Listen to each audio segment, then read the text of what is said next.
Hi నమస్తే అండి. నేను మీ లక్ష్మీ చౌదరిని. వెల్కమ్ టు మిస్టీ మధురిమలు Telugu audio stories. Hrudayadhatri part 4తో మీ ముందుకు వచ్చేసాను. కథలోకి వెళ్ళే ముందు వీడియోకి లైక్స్ హైప్స్ ఇవ్వడం మర్చిపోకండి. అలాగే మీ విలువైన అభిప్రాయాలు కామెంట్ రూపంలో తెలియచేయండి. ఇక కథలోకి వెళ్ళిపోదాం. దేవ్ డాక్టర్ దగ్గర నుండి అక్కడికి వచ్చి, డార్లింగ్, ఇవాళ రేపు స్పృహ రాదంట, మనం ఉన్న లోపలికి ఎలా చేరు, స్పృహ రాగానే మనకి ఇన్ఫామ్ చేస్తానన్నారు. ఇక్కడుండి ఉపయోగం లేదు, ఇంటికి వెళ్ళిపోండి అని చెబుతాడు. నేను ఉంటాను ఇక్కడే అంటుంది భువి. ఉండి ఇక్కడ ఏం చేస్తావు? హాస్పిటల్లో ఏమైనా క్లీనింగ్ పోస్ట్లో జాయిన్ అవుతావా అని వెటకారంగా అంటాడు దేవ్. దేవ్ వైపు చిరుకోపంగా చూస్తుంది భూమి. ఇక్కడుండి చేసేది ఏమీ లేదు, స్పృహ వచ్చాక చూసుకోవాల్సింది నువ్వే. ఇప్పటి నుంచి ఉంటే అప్పటికి నీరసం వచ్చి కూర్చుంటావు. వెళ్దాం పదా అంటాడు. ఒక్కసారి చూసన్నా వెళ్దాం అంటుంది భువి. నర్సుని పిలిచి ఒక్కసారి తనని తీసుకెళ్ళి చూపించండి అని చెప్తాడు దేవ్. ఒక్క 5 నిమిషాలు సార్, అన్నీ సెట్ చేస్తున్నారు అని చెబుతుంది. 5 నిమిషాల తర్వాత నర్సు వచ్చి భువిని తీసుకువెళ్తుంది. వైర్ల మధ్య తలకి కట్టుతో ఉన్న తల్లిని చూడగానే చాలా ఏడుపు వస్తుంది భువికి. కానీ ఇప్పుడు ప్రమాదం లేదని తెలిసి కొంచెం సంతోషం. బెడ్ దగ్గరికి వెళ్ళి తల్లి చెయ్యి పట్టుకొని 2 నిమిషాలు అలా సైలెంట్గా ఉంటుంది. మేడం, ఎక్కువసేపు ఉండకూడదు అని చెప్పగానే చేతిని నెమ్మదిగా బెడ్ పైన పెట్టి, తొందరగా కళ్ళు తెరవాలమ్మా, ఇప్పటికే 2 నెలలు అయ్యింది నువ్వు నాతో మాట్లాడక, ఇంకెక్కువ రోజులు చెయ్యకు. నాకు పెళ్ళయిందని తెలిస్తే నువ్వు హ్యాపీగా ఫీల్ అవుతావు, కానీ దేవు గారి గురించి తెలిస్తే నీ రియాక్షన్ ఎలా ఉంటుందో తెలీదు. ఇప్పుడు నాకు నీతో అదొక టెన్షన్. అయినా నీకు నిజం తెలియకుండా జాగ్రత్త పడతానులే అని మనసులోనే అనుకుంటూ వాళ్ళమ్మ చేతికి ముద్దు పెట్టి బయటకు వస్తుంది. నర్సులకి జాగ్రత్తగా చూసుకోండి, ఏదైనా తేడా వస్తే ఊరుకోను, ఏదన్నా అవసరమైతే వెంటనే కాల్ చేయండి అని సీరియస్ టోన్తో చెప్పి వెళ్దామా అంటాడు దేవ్. అంత సీరియస్ ఎందుకో అనుకొని వెళదాం అన్నట్లు తల ఊపుతుంది. అందరూ ఇంటికి స్టార్ట్ అయ్యే టైంకి దేవ్ అంటూ ఒక 50 ఏళ్ళ ఆవిడ పిలుస్తుంది. ఆవిడ పిలుపు విన్నా విననట్టే దేవ్ వెళ్ళి కారులో కూర్చుంటాడు. జానకి గారు రఘు గారు కూడా చిరాకుగా వెళ్ళి కారులో కూర్చుంటారు. ఆవిడెవరో మిమ్మల్ని పిలుస్తుంది దేవ్ గారు అంటుంది భువి. నాకు చెవులేదు, వినిపించింది, కారెక్కు అని సీరియస్గా చెబుతాడు. బాబోయ్, ఇప్పటిదాకా బాగానే ఉన్నారు, ఇప్పుడు ఎందుకు ఇంత కోపం అనుకుంటూ కారు ఎక్కుతుంది. భూమి ఎక్కగానే కారుని జెట్ స్పీడ్లో ఆ కాంపౌండ్ దాటిస్తాడు. కారు వెళ్తున్న స్పీడ్, స్టీరింగ్ మీద బిగిస్తున్న దేవు చేతులు చూసి, ఎవరావిడ, ఆవిడెందుకు దేవుగారిని పిలిచింది, ఆవిడ్ని చూసిన దగ్గర నుంచి ఎందుకు ఈయన ఇంత కోపంగా ఉన్నారు అని ఆలోచిస్తుంది భువి. దేవ్ కారు స్పీడ్కి రఘు గారు నాన్న దేవ్ అని పిలుస్తారు. అప్పుడు కారులో పెద్దవాళ్ళు ఉన్నారని స్లో చేస్తాడు. ఆవిడ్ని చూసిన దగ్గర నుంచి పెద్దవాళ్ళిద్దరు మనసులు కూడా బాధగా మారిపోయాయి. గతం వాళ్ళ కళ్ళ ముందు మెదులుతుంది. ఇంటికి వచ్చే వరకు ఎవ్వరూ ఏమీ మాట్లాడలేదు. ఇంటికి రాగానే అందరూ దిగగానే కారును మళ్ళీ రోడ్ మీదకి పరుగు పెట్టించాడు దేవ్. తను వెళ్తున్న స్పీడ్ చూసి భువికి భయం వేసింది. లంచ్ టైం అయింది, లంచ్ కూడా చేయకుండా ఎక్కడికి వెళ్తున్నారు అనుకొని, అమ్మమ్మ, ఎందుకు ఆయన అంత కోపంగా ఉన్నారు, ఎవరావిడ అని అడుగుతుంది భువి. ఇప్పుడు కాదు భువి, తర్వాత ఎప్పుడన్నా చెప్తాను, నువ్వు దేవు దగ్గరే, ఈ ప్రస్తావన తీసుకురాకు అని చెబుతారు జానకి గారు. సరే అమ్మమ్మ, పదండి మీరు, చాలా టైం అయింది, భోజనం చేద్దురు అంటుంది. ఇప్పుడు కాదులే భువి, తర్వాత చేస్తాం అంటారు. అమ్మమ్మ, నేను ఇలా ఉండడం నీకు ఇష్టం లేదా? ఇప్పుడు ఏమైంది? ఇప్పటికే 2 అవ్వొస్తుంది, ఈ పాటికి మీరు తిని ట్యాబ్లెట్స్ వేసుకోవాలి, ఇవాళ ఇంకా వేసుకోలేదు.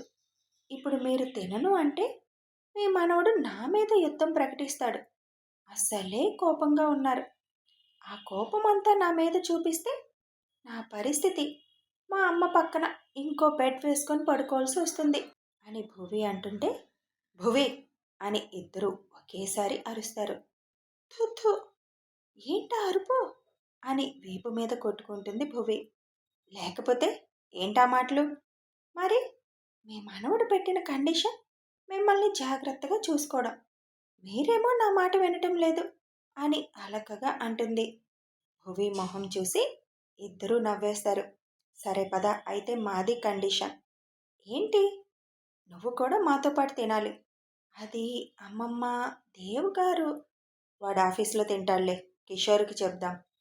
"హ్మ్, మీ ఇష్టం, వెళ్ళి కొద్దిగా ఫ్రెష్ అయ్యి అని రంగి అన్నీ టేబుల్ మీద సర్దు అని తను కూడా ఫ్రెష్ అవ్వడానికి వెళ్తుంది. భువి వెళ్ళాక కిషోర్కి ఫోన్ చేస్తారు రఘు గారు. హలో తాతయ్య, చెప్పండి అంటాడు కిషోర్. వాడు ఆఫీస్కి వచ్చాడా? "ఆ, ఇప్పుడే వచ్చాడు. మంచి కాక మీద ఉన్నాడు. ఏం జరిగింది?" హాస్పిటల్ దగ్గర ఆ మహాతల్లి కనిపించింది. అందుకే అలా ఉన్నాడు. వాడేం తినలేదు. భువి వాడి కోపం చూసి టెన్షన్ పడుతుంది. కొంచెం చూసుకో.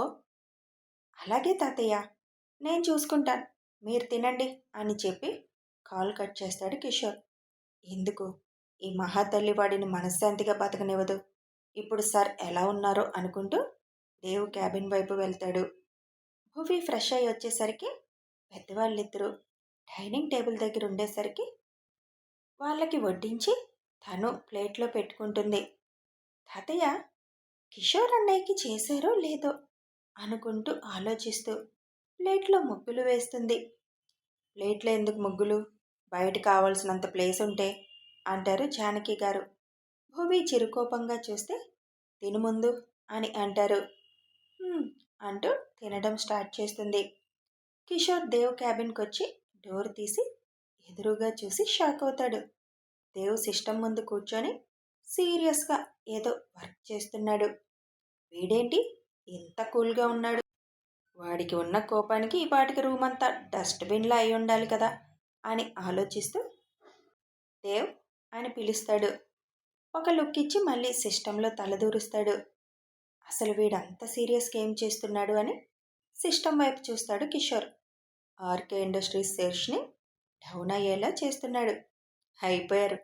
ఎందుకు వీడి దారిలోకి ఎదురు రావడం, వీడికి కోపం తెప్పించడం అనుకొని తన ఎదురుగా సైలెంట్గా కూర్చుంటాడు. తను చేయాల్సిన పని చేసి అప్పుడు రిలాక్స్గా చైర్లో వెనక్కి వాలుతాడు దేవ్. కిషోర్ అలాగే చూస్తుంటే, ఏంట్రా అలా చూస్తున్నావు అని అడుగుతాడు. ఏం లేదు, ఎప్పుడు ఈ పాటికి రూమ్ నామరూపాలు లేకుండా ఉండేది కదా, ఈసారేంటి ఈ మార్పు అని అడుగుతాడు. ఏమో తెలీదు, ఇవాళ కూడా అంతే కోపం వచ్చింది. కానీ వస్తువుల మీద చూపించబుద్ధి కాలేదు. అందుకే వ్యక్తుల మీద చూపించాను. "హ్మ్, ఈ మార్పుకి కారణం మా చెల్లేనా? గడిద గుడ్డు కాదు, అన్నీ మీ చెల్లి ఖాతాలో తోసేద్దాం అనుకున్నావా? నువ్వు అవునన్నా కాదు అన్నా ఇది మా చెల్లి వల్లే అని నేను బల్ల గుద్ది చెప్పగలను" అంటాడు కిషోర్. "నీ కర్మ. ఇంతకీ ఆపరేషన్ ఎలా అయింది?" "సక్సెస్." అప్పుడే భువి నుంచి కిషోర్కి ఫోన్ వస్తుంది. "మా చెల్లికి 100 ఏళ్ళు." "ఎందుకు, నా బొర్ర తినడానికా?" కిషోర్ ఫోన్ లిఫ్ట్ చేసి స్పీకర్ ఆన్ చేస్తాడు. హలో భువి అనగానే, "అన్నయ్య ఎక్కడున్నారు?"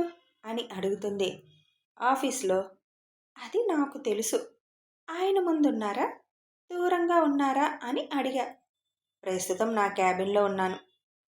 "తాతయ్య ఫోన్ చేయలేదా?" "చేశారు, ఇదిగో ఇప్పుడే వెళ్తున్నాను." "ఇప్పుడు దాకా ఏంటన్నయ్య, టైం చూసావా ఎంతయిందో?" అని చిరుకోపంగా అంటుంది. చూశాను, కానీ ఒక ఇంపార్టెంట్ పని ఉంది, అందుకే." "అన్నయ్య, ఆయన అసలే కోపంగా ఉన్నారు. కొంచెం ఎలా అయినా ఆయన భోజనం చేసేలాగా చూడు" అని రిక్వెస్టింగ్గా చెబుతుంది. "అలాగేరా, భోజనం ఆర్డర్ ఇచ్చాను, అది రాగానే వెళ్దామని ఆగాను. నేను ఎలా అయినా వాడితో తినిపిస్తాను. నువ్వు తిన్నావా మరి?" "హా, ఉన్నారుగా ఇంట్లో చంటి పిల్లలు, నేను తినకపోతే వాళ్ళు తినం అని మారం చేశారు, అందుకే తిన్నాను." ఆ మాటకి కిషోర్, దేవ్ ఇద్దరూ నవ్వుతారు. కల్పన హాస్పిటల్కి రావాలనుకుంది పువి, కానీ వాంతులవుతున్నాయి. అందుకే రాలేకపోయిందని చెప్తాడు కిషోర్.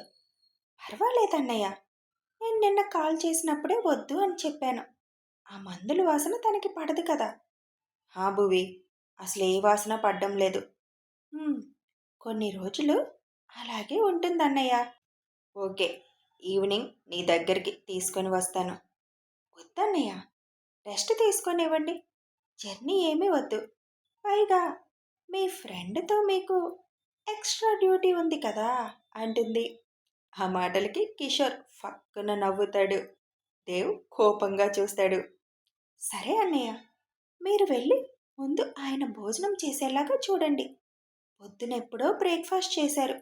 హాస్పిటల్లో మేమన్నా ఆయనకి భయపడి కొద్దిగా జ్యూస్ తాగాం. కానీ ఆయన మంచినీళ్ళు కూడా తాగలేదు. నువ్వు కూడా వాణ్ణి భయపెట్టి ఏదన్నా తాపించాల్సింది మరి. అంత ధైర్యం నాకెక్కడుంది? ఆయన చూసే చూపుకే భయం వేస్తుంది. ఇంక మనం మాట్లాడగలమా? నా వల్ల కాదు. అలా భయపడితే ఎలా భువి? నువ్వు అలా భయపడితే వాడు ఇంకా రెచ్చిపోతాడు. ఏమో అన్నయ్య, ఆయన్ని చూస్తే టైగర్ని చూసినట్టు అనిపిస్తుంది. ఇంక భయపెట్టే ధైర్యం ఎక్కడొస్తుంది అని నీరసంగా అంటుంది. ఆ మాట వినగానే దేవు పెదవులపై నవ్వు వస్తుంది. సరే అన్నయ్య, మనం ఇలా మాట్లాడుతుంటే లంచ్ టైం అయ్యి డిన్నర్ టైం కూడా వస్తుంది. ముందు వెళ్ళి మా ఆయనకి భోజనం పెట్టి ఆయన తిన్నాక తిన్నారు అని నాకు ఒక కాల్ చేసి చెప్పండి. పోనీ వీడియో కాల్ చేయనా? అమ్మో, వద్దన్నయ్య, ఆయనకి తెలిస్తే ఇంకేమైనా ఉందా? బాయ్ అని ఫోన్ కట్ చేస్తుంది. ఫోన్ పెట్టేయగానే మా చెల్లిని మరీ భయపెట్టేస్తున్నావురా అంటాడు కిషోర్. "హా, నువ్వు మీ చెల్లి నాకు తెగ భయపడుతున్నారు అని సర్కాస్టింగ్గా అంటాడు దేవ్. మరి నీ చూపుతోనే మమ్మల్ని భయపెడుతున్నావు. ఇంతలో అటెండర్ ఫుడ్ పార్సల్ తెచ్చి అక్కడ పెడతాడు.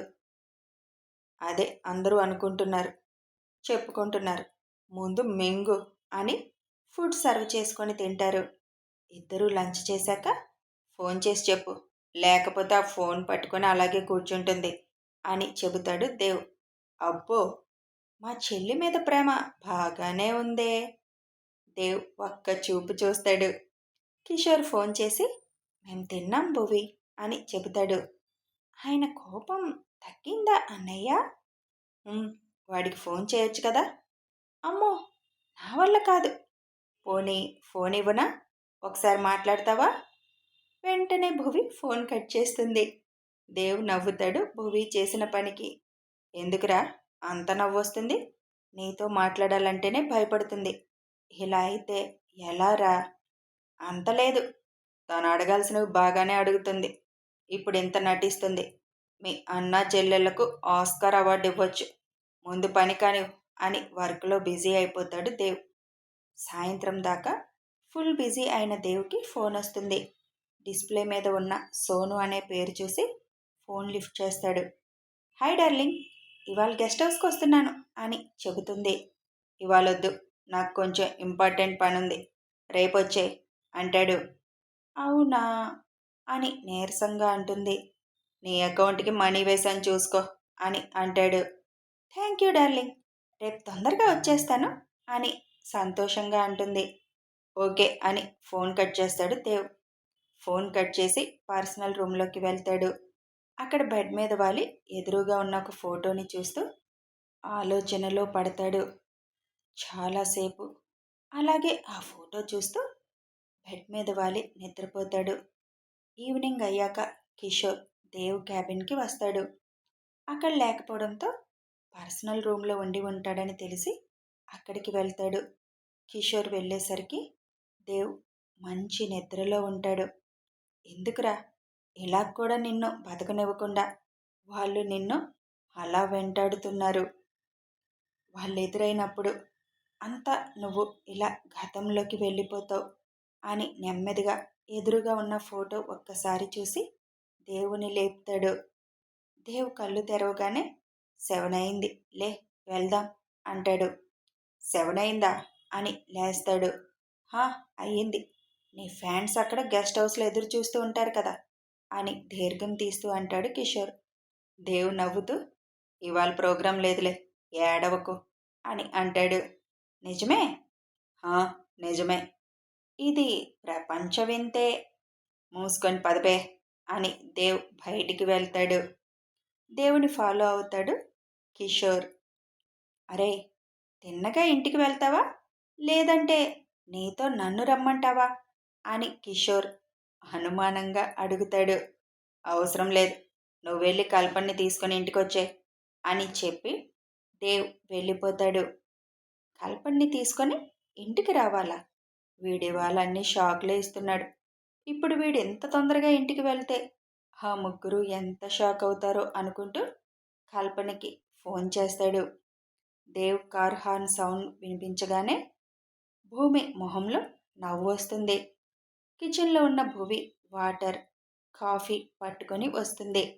అప్పుడే ఇంట్లోకి అడుగు పెడుతున్న దేవ్ భువి చేతిలో ఉన్నవి చూసి ఒక చిన్న నవ్వు నవ్వుతాడు. కానీ అది ఎవరికీ తెలియకముందే మామూలై వచ్చి హాయ్ డార్లింగ్ అంటూ జాను పక్కన కూర్చుంటాడు. భువి దగ్గరికి రాగానే వాటర్ తీసుకొని తాగి కాఫీ చేతిలోకి తీసుకొని కిషోర్, కల్పన వస్తున్నారు, వాళ్ళకు కూడా డిన్నర్ ఇక్కడే ప్రిపేర్ చేయి అని చెబుతాడు. అలాగే అని తల ఊపి భువి కిచెన్లోకి వెళ్తుంది.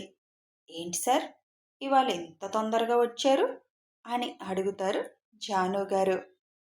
ఇవాళ అమ్మాయిలందరూ ఫుల్ బిజీగా ఉన్నారు డార్లింగ్, ఎవరూ కంపెనీ ఇవ్వలేదు, అందుకే తొందరగా వచ్చేసాను అని కన్ను కొడతాడు.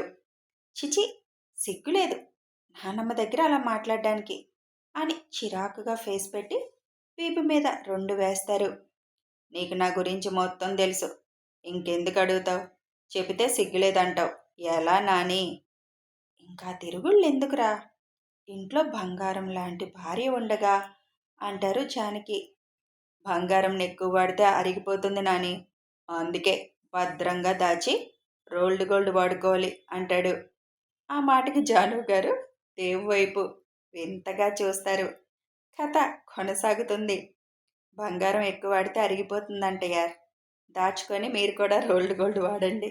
ఇక దేవ్ ఆంతర్యం ఏంటి అసలు, భువి పట్ల తనకి ప్రేమ కలుగుతుందా తెలియాలి అంటే కథని ఫాలో అయిపోండి. వీడియో నచ్చితే లైక్ చేయండి, షేర్ చేయండి, కామెంట్స్ చేయండి, సబ్స్క్రైబ్ చేసుకోండి. Thanks for watching.